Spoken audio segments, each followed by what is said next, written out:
Well, hello. I'd like to welcome you to another exciting episode of Pens in Use. This is the show where I talk about the fountain pens and inks that I've been using during the week. So let's dive into it.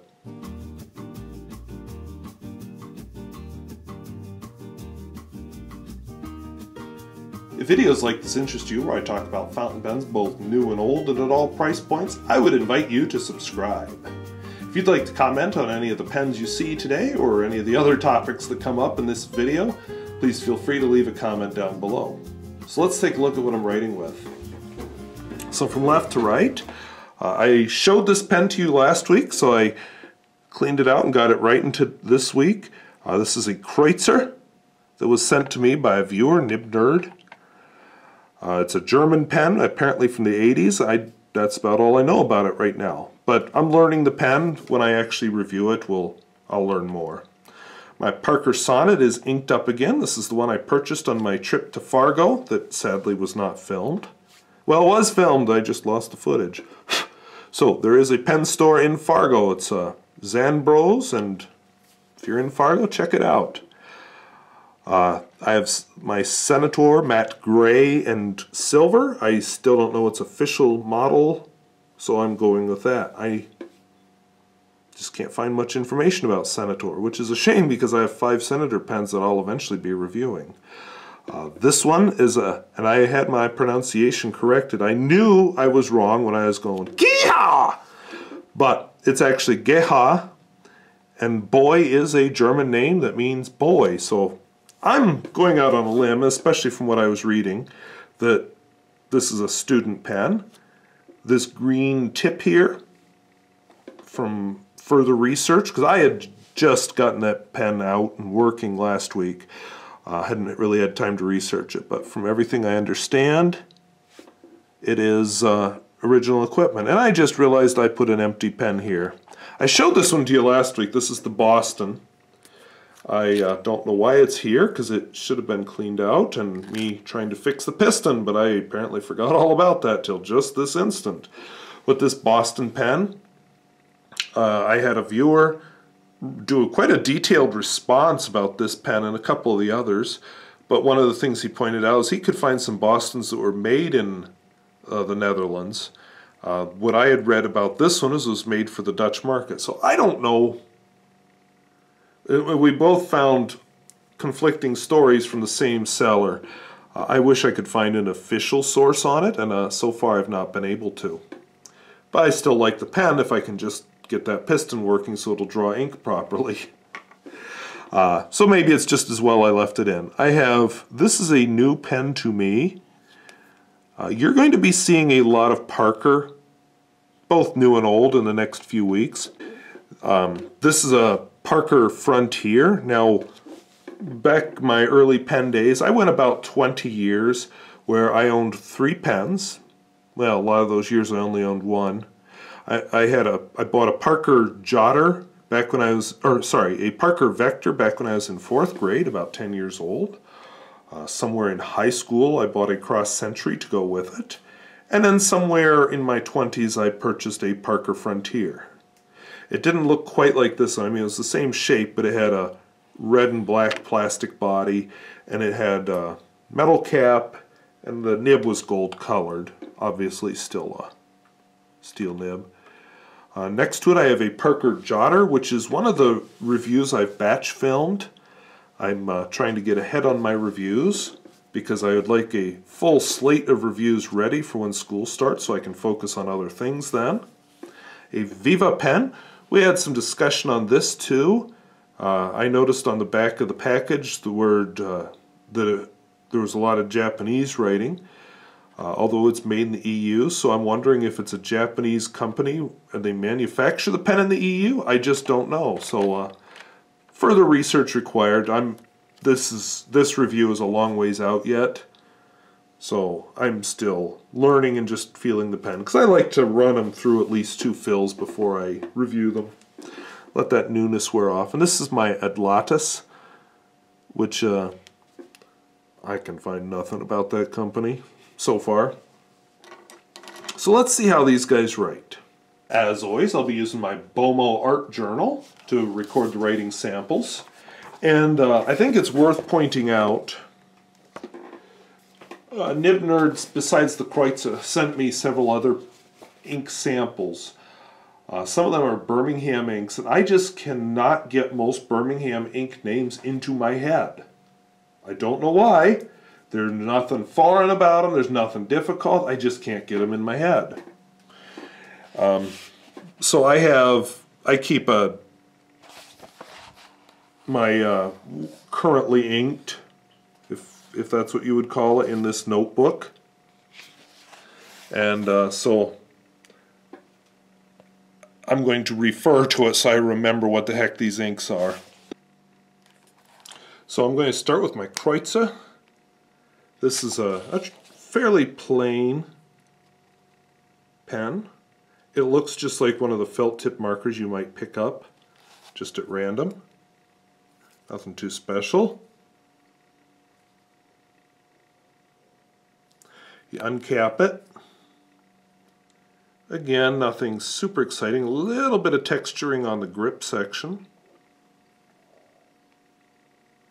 And there's a nib size there, but it's not coming across on the camera. Now, one thing I'm wondering about this gap here, I'm guessing that this converter that's in it, oops, okay, that was awkward. Which is yet more evidence of what I was about to say. What I was about to say is I don't think that this is original equipment, and that just makes me more sure I'm right. So let me just quick wipe off the worst of that. Or blot it off, I guess. Like the other side. It doesn't look like I got too much on the floor. It's the basement, so I don't really care if I get some on the floor. Alright, so this is a Kreuzer. The ink in it, oh, what size was it? A fine. There is an F on the nib somewhere, I just, it's not showing up under the camera. Or did I imagine it? Okay, it could be the lighting down here. I think I mentioned last week I kind of struggle seeing things on shiny surfaces. And it becomes doubly true when I come down here. In daylight I have an easier time. So yeah, it's probably written on there, I just can't see it. Alright, so we'll go with fine. The ink is a brand I've never used. The reason is they're kind of pricey. And I have a lot of inks I like.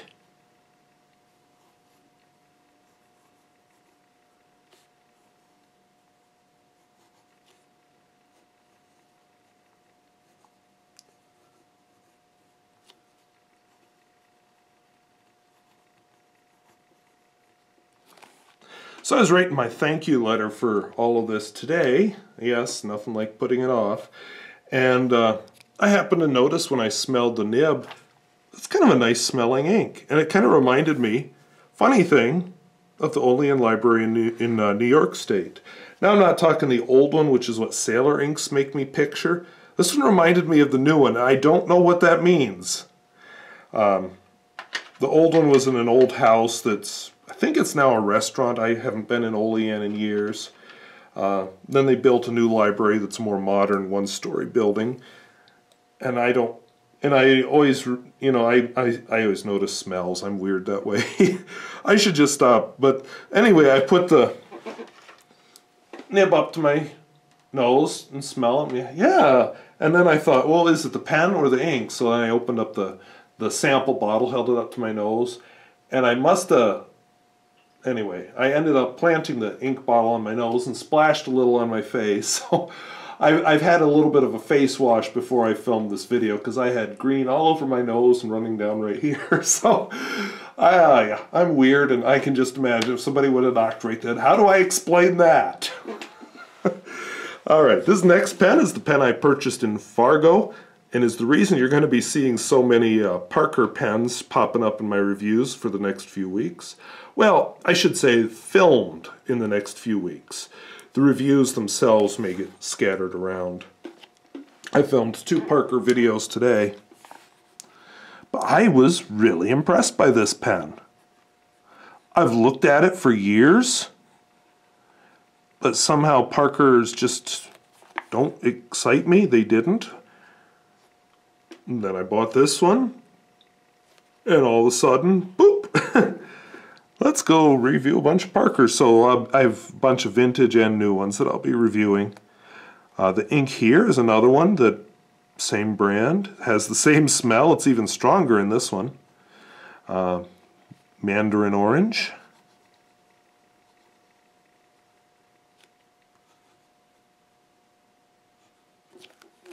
And it's actually has some very nice shading. I've heard good things about the ink brand.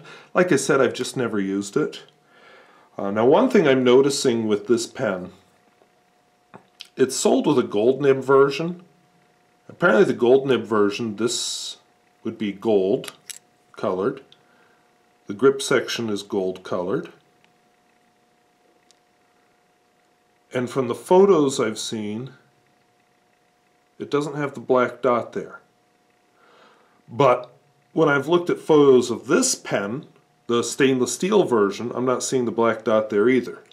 So I'm wondering, Zanbros sells new and old pens and they're mixed together on the same shelves.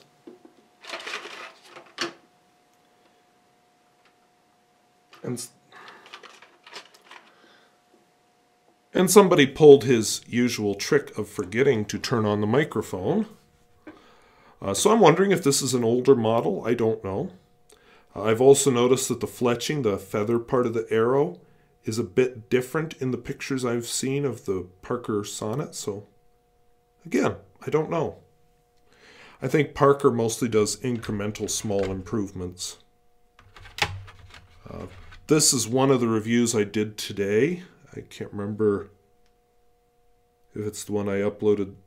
Well, no, I think I am uploading this one today. Or this week. Did upload. I'm speaking as though I'm in the future, but really I'm recording this a few days before. So this is a Senator.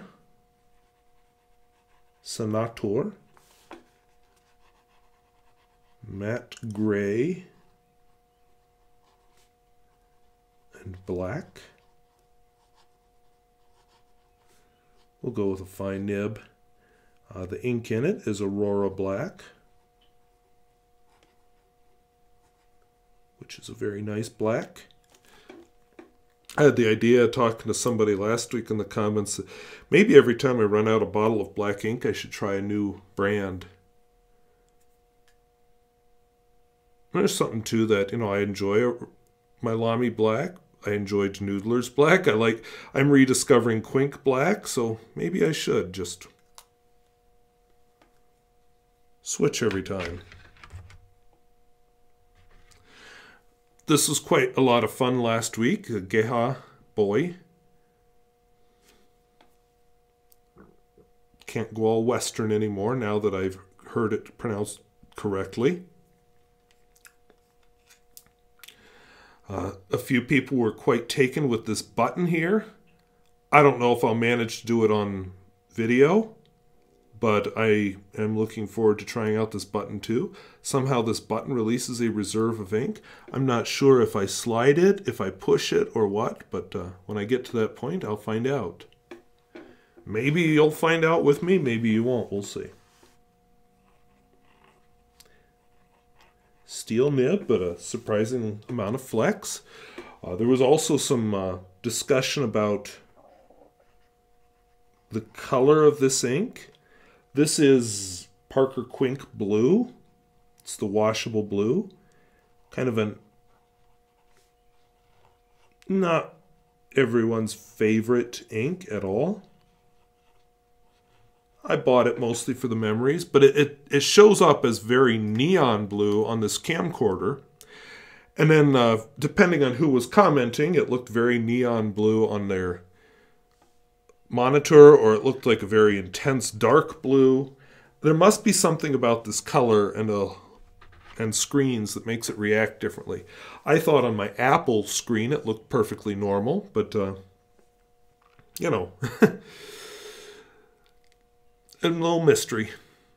This is my Parker Frontier. I owned one back in high school. Or no, sorry.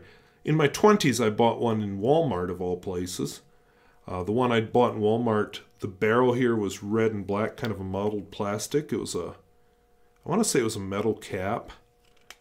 And then gold-colored nib. This is a cartridge converter pen, again. I think it's metal. At least it has metal threads inside the barrel. Nice matte finish on it, though. I think I prefer that. Oh, and also the one I had way back had a rubberized grip, which this one does not. I gave that pen away along with a bunch of pens. That was before I knew I'd become a fountain pen reviewer and was wishing I'd kept them, but it is what it is. So this is a Parker Frontier.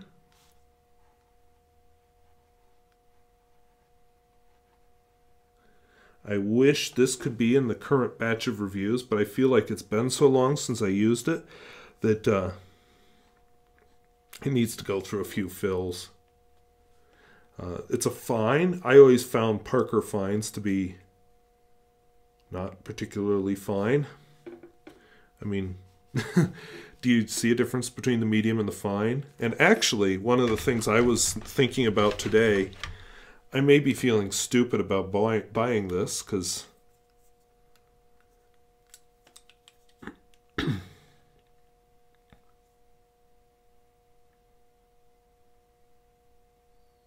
don't those nibs look a lot alike? I mean, I'm sure there's something different about the Sonnet grip sections. Not really the same at all, I guess. The bodies, the Frontier is wider, but same basic idea. And the caps,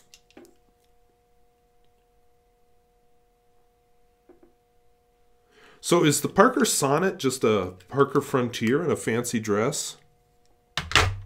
A very expensive fancy dress? I don't know the answer to that. Maybe you do. This is one of the reasons I pointed out that I have my references here, because I will not remember the name of this ink. So this is a Birmingham ink.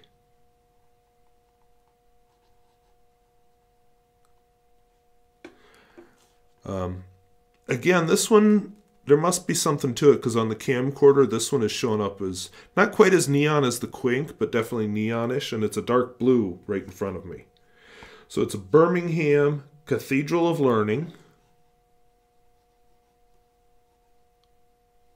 which sounds like a fun place to visit. Whoops, of. I'll have to research what that is. Most of their inks are named for things or people around Pittsburgh.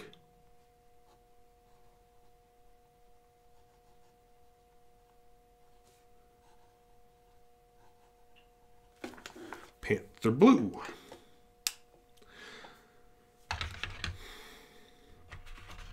This is one of the reviews I filmed recently in my big batch.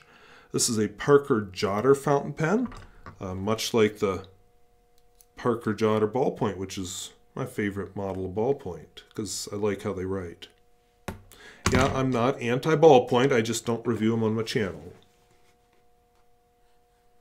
This is a small pen. It's a nice entry-level pen. In fact, when I found it, it was sold...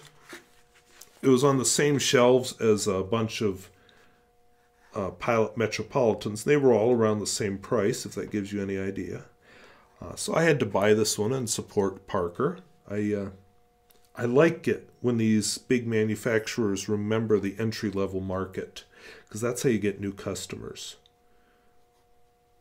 And of course I'm using Parker Quink in this pen. Going back to my roots, because that was my ink for about 20 years.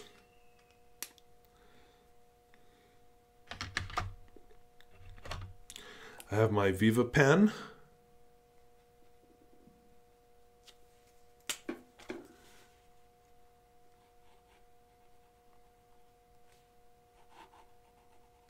I have brown ink in it. I haven't done a lot of writing with this pen. It's a not exactly disposable because it takes cartridges, but it's very much entry level, and Definitely at a different type of entry level than the Parker Jotter. And my last pen has a fine steno nib on it. This is designed for writing. This is an Adlatus. Fine steno nib is designed for writing through carbon paper, apparently. I have a lab I do in chemistry where I need carbon paper, and I ended up ordering it online because I couldn't find it in any stores. I don't think it's used too much anymore.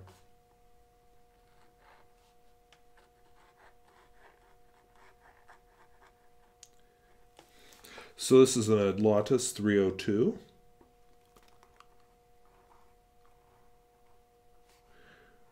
Fine stenographer's nib. And the ink in it is Parker Quink.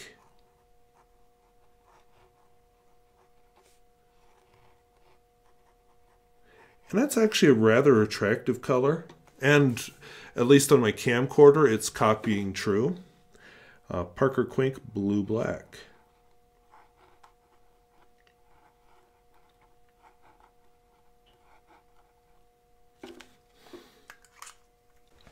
So those are the pens that I'm using this week. And then, of course, the Boston showed up by accident. That was not planned. Earlier this week, I uploaded a video of Rame. That was an interesting one. You may have noticed when I do fountain pen reviews, sometimes, especially with the vintage pens, you'll see little numbers appear over here, and then they relate to footnotes down below. Well, I did that Rame video with the idea, okay, I took footage around town. I figured I'd get the drive into it. Maybe a minute or two of the drive out of it, get a tour of the school, get some parade, get some around town footage. And so I started just getting a couple facts to put in the video because I thought, Rame, it's not that big and doesn't really have any cool history. And then I discovered that their newspaper editor from about 1916 till 1946, I say about because it was a little unclear when she started, was actually a woman who lived as a man with a wife. And I'm just going out on a limb since it's, rural North Dakota in the teens, 20s, 30s, and 40s that probably nobody knew. But it's just like, whoa, mind blown. So that was a big surprise. I didn't throw it into the title, so the only way anybody's ever going to know that twist came into the video is if they watch it. But, I didn't see that coming until I did some research, which just goes to show you how important research is. A lot of times the research just backs up what you think with facts, or at least more knowledge. Once in a while you start doing the research and you end up going in a totally new direction and do a video that was supposed to be about a small town, and instead you're talking about transgender newspaper editors. So, yeah, if you're into that kind of thing, small towns or transgender newspaper editors, feel free to give the Rame video a look. Otherwise, nothing else too exciting. 4th of July was this week. I was going to go over to Marmarth, North Dakota and do a video of that also, but it's 4th of July. I'm here at home. I just decided I didn't feel like going out today, and so I stayed home. And that's about it that's going on right now. So, if videos like this interest you, where I talk about fountain pens, both new and old and at all price points, I would invite you to subscribe. If you'd like to talk about any of the pens I've showed you today, or something else that I talked about, please feel free to leave a comment down below. And as always, I thank you for watching. We'll see you later. Bye-bye.